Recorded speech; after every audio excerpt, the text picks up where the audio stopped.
The constant movement was making improving earthquake-resistant buildings in Japan, aided by the advanced technology that has brought them to the cutting edge, have made most Japanese citizens reassured of their safety even in the higher risk areas, which are considered to be good residential areas. Most any area travels or live throughout Japan, you will find no shortage of earthquake-resistant buildings.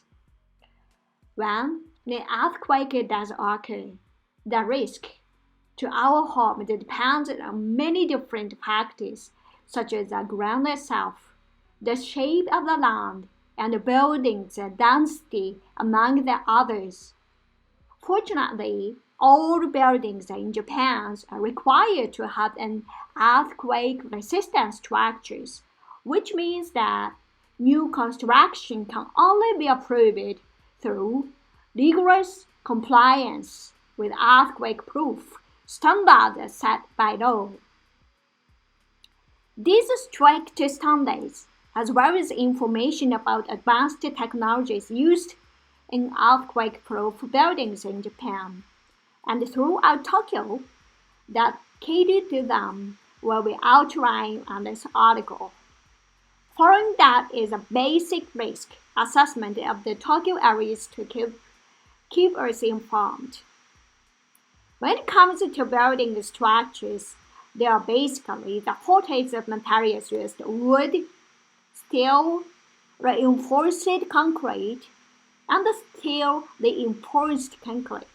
This information is mandated by law to be included whenever we are planning to rent or buy a new home in Japan.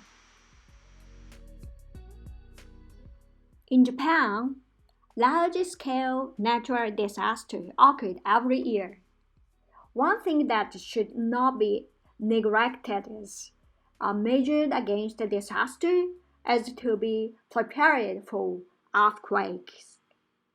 Many historical buildings have been equipped with earthquake-proof technology. We are thinking about how to reinforce them and pass them on to future generations. Multi-story pagoda technology arrived in Japan during the 6th century alongside the Buddhism from China. On the mainland, pagodas were traditionally built of stone. However, given Japan's seismic instability and higher annual rainfall, the design was simply untenable. But after much experimentation, Japanese builders figured out how to adapt them to shaky conditions through three design changes: the use of wide and heavy eaves, disconnected floors, and the shock-absorbing timber shear.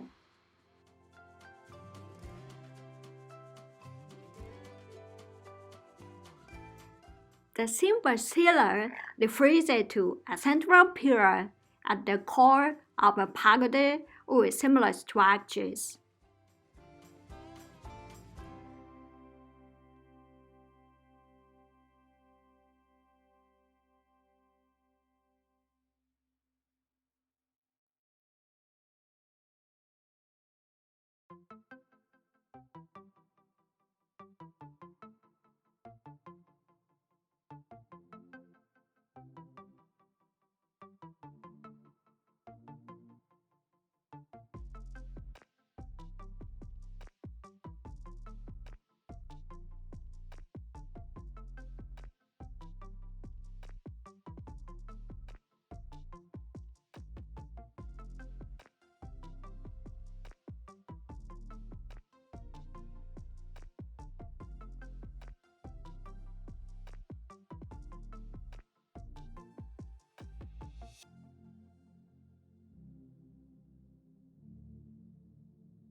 Japan is a wet country with roughly doubles China's annual precipitations.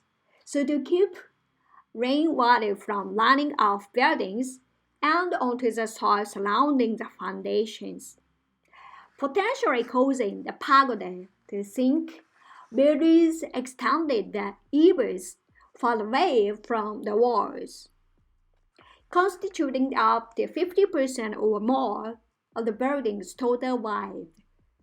Builders employed a series of cantilever beams to prop up the massive overhangs.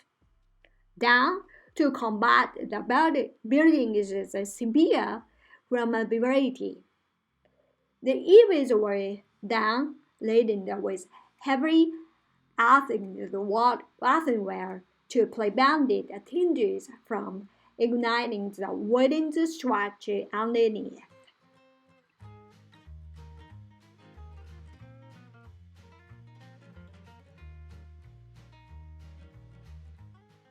To keep the floors from relaxing too far, builders came up with an ingenious solution. The Shimbashira. It looks like a large load bearing the column, but it doesn't actually support any of the building's weight. Weight is supported by a network of 12 outer and 4 inner columns, built from a large pine truck.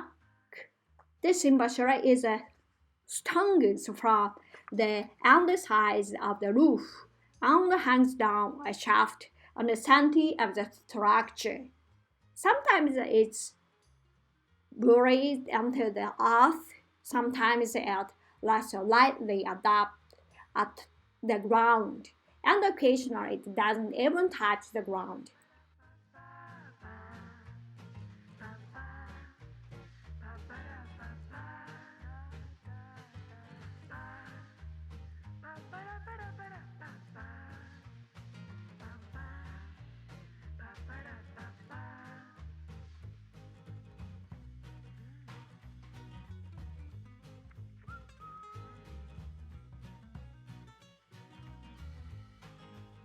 The Shimbashula acts as a massive tuned mass damper, helping to mitigate the earthquake's vibrations. It also prevented the floors from swaying to the point of collapse and absorbs some of the momentum of the floors as it strikes against them. Basically, as a giant stationary pendulum with enough mass to prevent the lighter flowers from freely swinging around.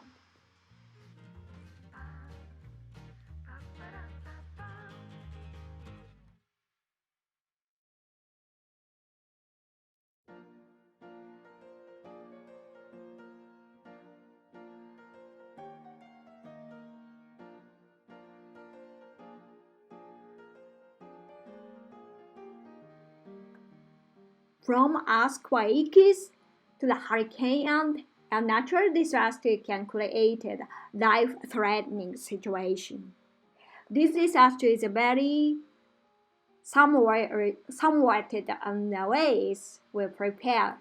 For example, we wouldn't necessarily move fragile items to the floor for the hurricane like we would for the earthquakes.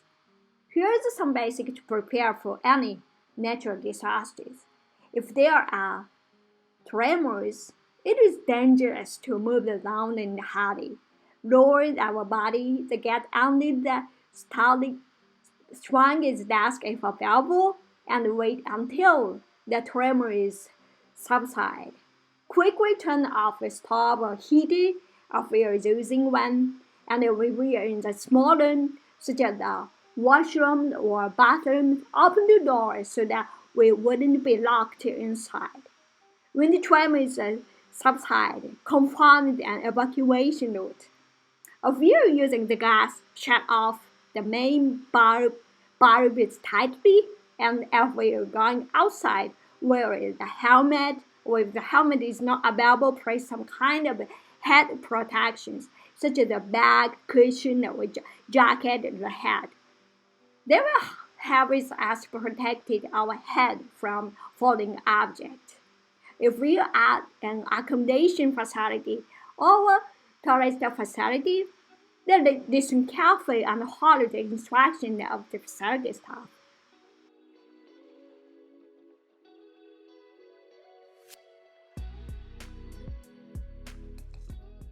We will want to prepare supplies to last at least a week. Fill plastic bottles with water and roll it up on canned foods. We can open without an electronic can opener.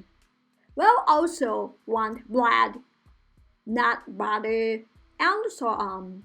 And don't forget prescription medicines. If we have to evacuate quickly, the last thing we want to do is fight long lines at the gas station or run out before reaching our destination. Store the important documents like passport, social security cards, and in a waterproof container.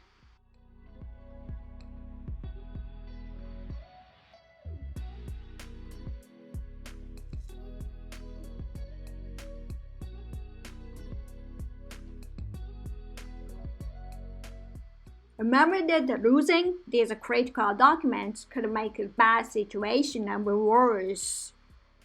But they are easily to forget about when in an emergency.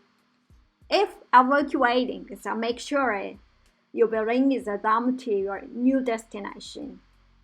Have a first aid kit ready.